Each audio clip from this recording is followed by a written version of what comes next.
So we have yet another Michael Jackson documentary slash biopic. Same story, somewhat the same family, and top tier casting all around, especially in comparison to. Get Paris and Prince. Get them out of here. I don't want them to see this. Okay, come on. Start packing. We're going back to Neverland.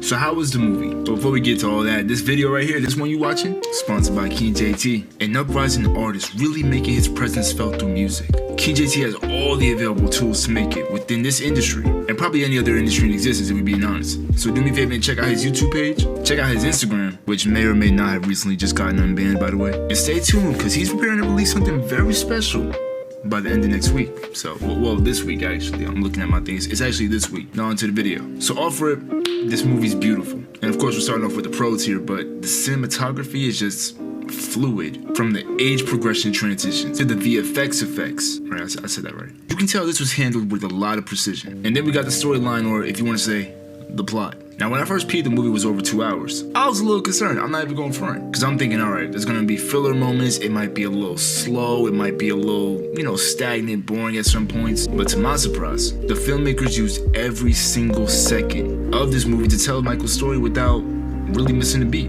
Because you want to talk about 2 hours, it really felt like maybe an hour and 15, hour and 30. And that man Jafar, man, I was trying to think of like a Lion King joke, but I'm burning daylight here. Talk about a first-time lead actor absolutely owning a role. People want to say nepotism, or that doesn't look like him. He looks like him, bro. He looks like his uncle, bro. And then we really look into like the similarities, like the mannerisms and stuff. It's pretty uncanny. Also, shout out to the other actors and actresses of Nia Long, the guy who played Joe Jackson, young Michael.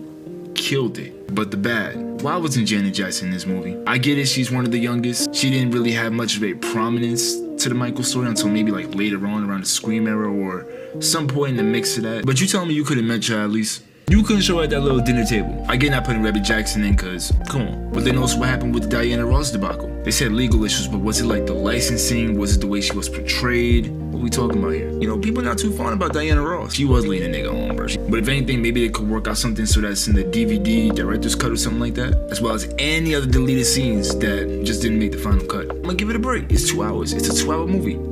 In 7 minutes. And then we talk about the ending, which was just straight up anticlimactic. Now I get it. Post Hades, there was a lot of controversy, a lot of allegations, a lot of depressive topics. That overall would have changed the course of the movie, and you probably would have extended it on to like 4 hours, maybe 5. But the way it just hit straight to the end credits after the bad performance, I just wasn't really rocking with it, to be honest. But I do believe the major takeaway from this movie, and this goes for anybody who is a fan of anyone, nobody is perfect as God, but our faults can deeply affect the ones who are around us. Because let's be honest, there's never going to be a perfect human being, a perfect mortal, because it's Earth. You got good and bad. You're always going to have the natures of good and bad, forces and evil. Even though it's held in high regard like Michael Jackson, Bob Ross, Mr. Rogers, none of these individuals have been squeaky clean their whole entire life. As well as any other celebrity. I don't care who you're a fan of. They can do wrong. They have done wrong. And if they're still around, they're probably going to still do wrong. But I digress. Michael certainly had his faults. Would I say that he's guilty of the numerous child allegations?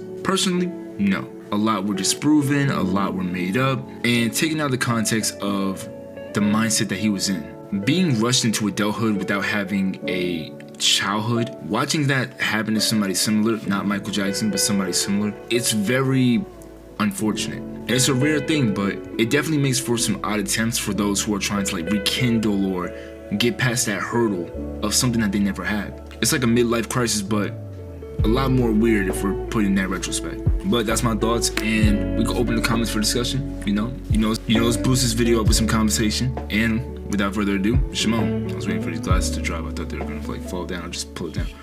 Shimon, and peace.